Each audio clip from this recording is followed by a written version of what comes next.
gathering intelligence.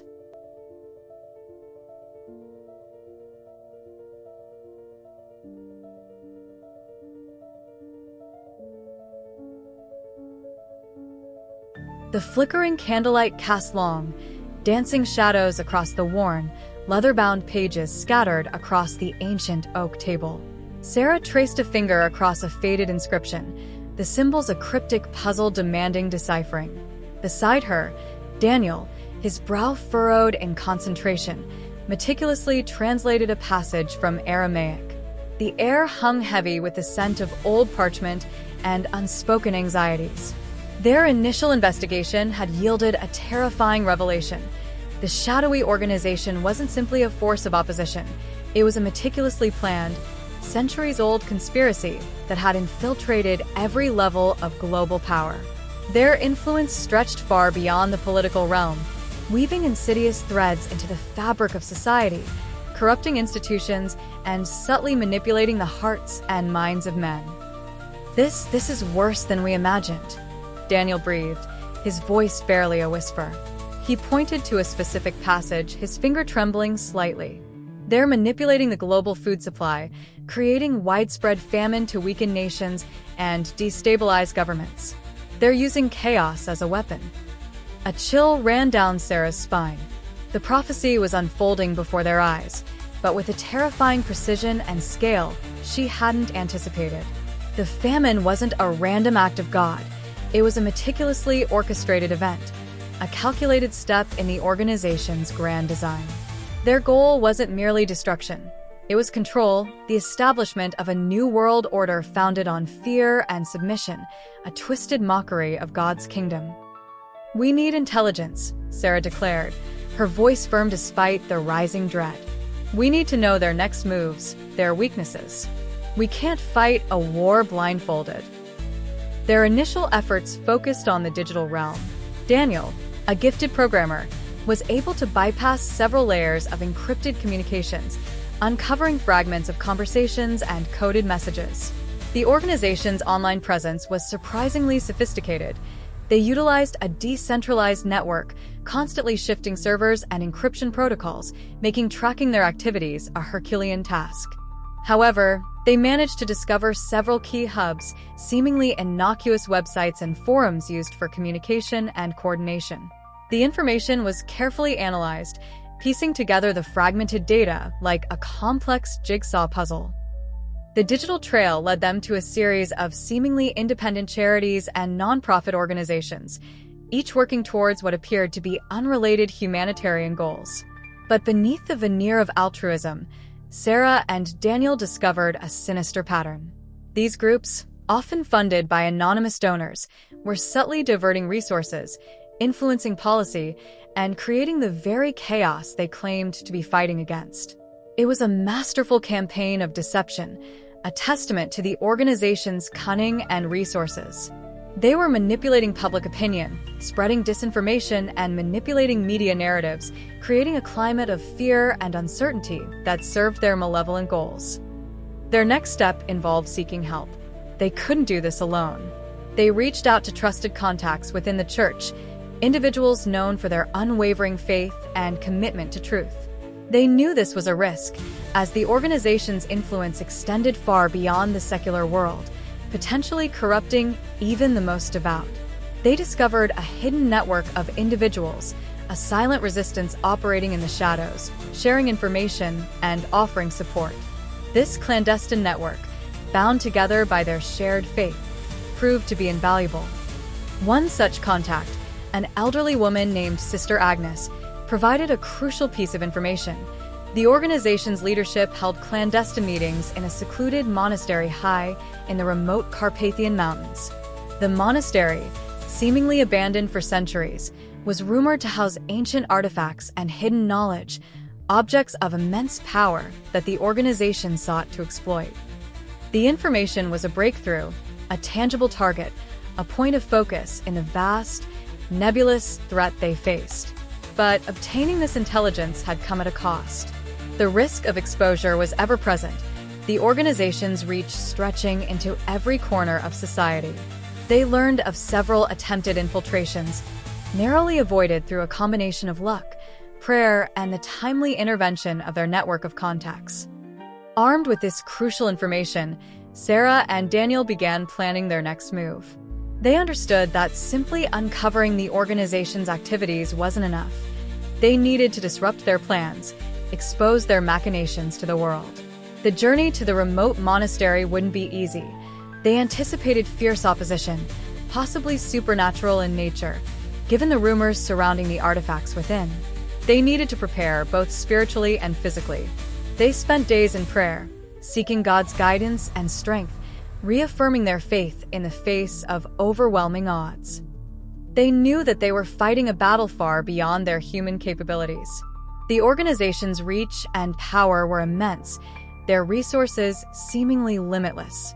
But their faith, fortified by their prayers and strengthened by their community, remained their greatest weapon. They understood that their fight wasn't merely against flesh and blood. It was against principalities, against powers, against the rulers of the darkness of this age, against spiritual hosts of wickedness in the heavenly places. They had to rely on God's power to combat the dark forces arrayed against them. This was not just a battle for survival. It was a spiritual warfare, a fight for the souls of humanity, a conflict between light and darkness, between God's kingdom and the dominion of evil.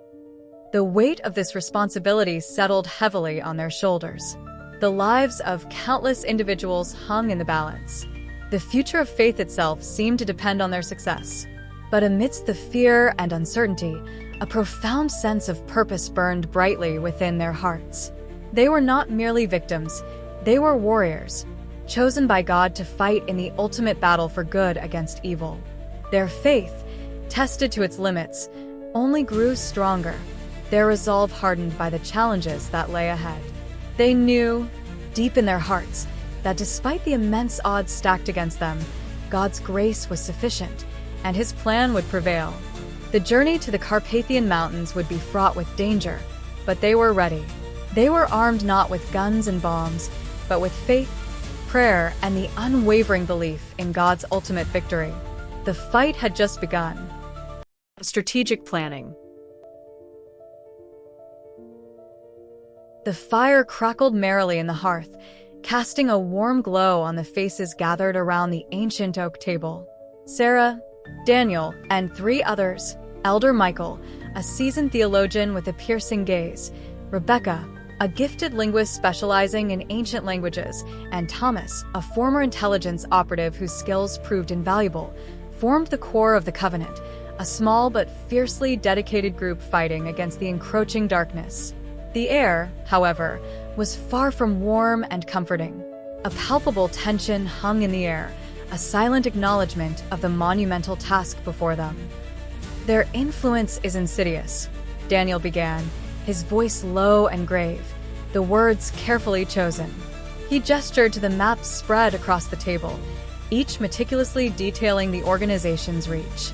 They control media outlets, financial institutions, even key political figures. Their network is vast and deeply entrenched. Elder Michael nodded grimly. Their goal is not simply dominance, it's the eradication of faith.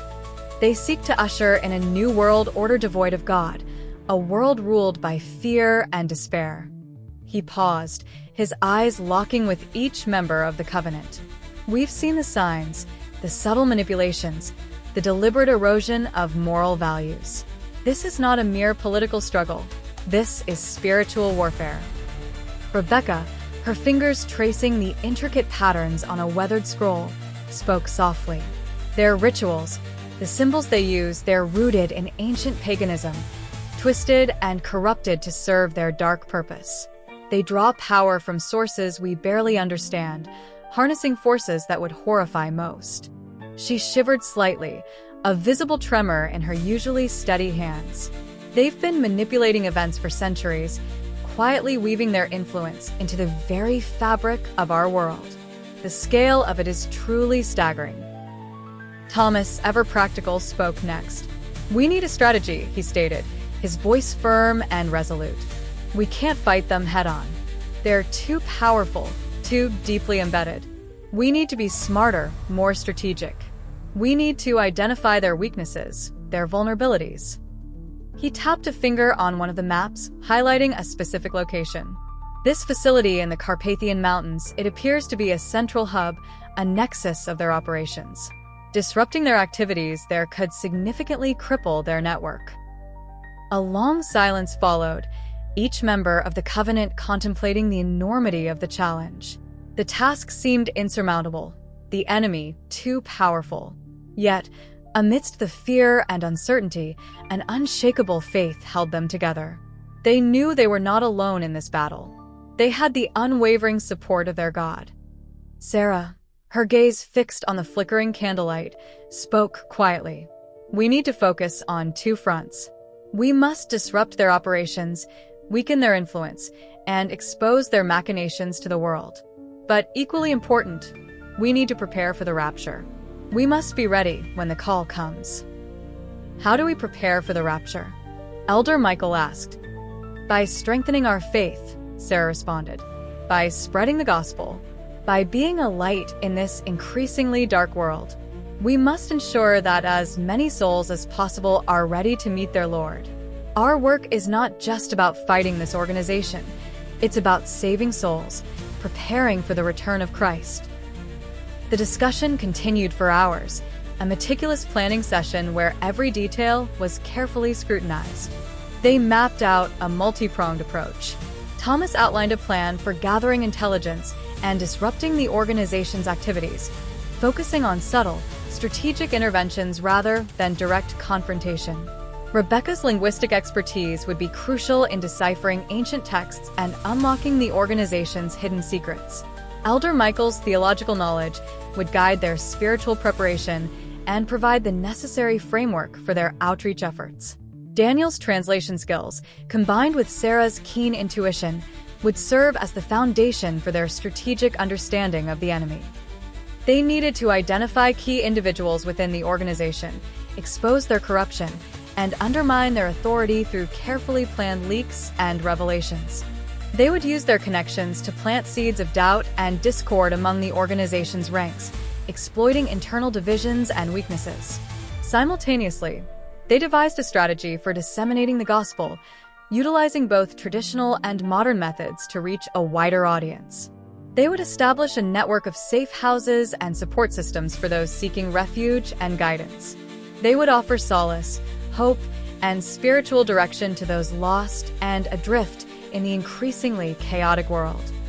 The challenge was daunting, requiring a delicate balance between covert operations and overt evangelism. They needed to be both warriors and shepherds, fighting the darkness while simultaneously spreading the light of Christ. This was a spiritual battle, a war for the hearts and minds of humanity, and the Covenant was determined to fight it with every ounce of their strength. Preparing for the rapture was as crucial as confronting the organization. They established a series of communication protocols to ensure they could remain connected even during a time of chaos. They prepared emergency supplies, identifying safe havens, and organizing support networks within the community of believers. Regular prayer meetings were held, strengthening their spiritual bonds and renewing their commitment to God's plan. They focused on personal sanctification, acknowledging that their spiritual preparedness was as critical as their strategic planning. As the night wore on, a sense of purpose, a profound conviction filled the room. They understood that their battle was part of a greater divine plan. The organization, with its centuries-old conspiracy and vast network, was a formidable opponent. The road ahead would be long and treacherous, fraught with danger and unforeseen challenges. Yet they were not afraid. They knew that their faith was their shield, their prayer their weapon, and God their ultimate victory. The weight of responsibility was immense, yet it was tempered by an unwavering belief in God's grace and His promise of ultimate triumph. They were soldiers of Christ, fighting in the ultimate battle for good against evil, and they were ready to face whatever lay ahead. They knew that the final victory rested not solely in their actions, but in God's sovereign plan. Their role was to be faithful, to act with wisdom and courage, and to trust in the unwavering power of God's love. Their strategy was not just a tactical plan. It was an act of faith, a testament to their unwavering belief in a God who could turn the tide of history. As the first rays of dawn crept through the windows, illuminating the worn faces of the Covenant, they felt a sense of peace and resolve settle over them. The fight was far from over, but they were ready. They were armed with faith, prayer, and the unwavering belief in the ultimate victory of Christ. Their journey had just begun, and they knew with unwavering certainty that God was with them every step of the way.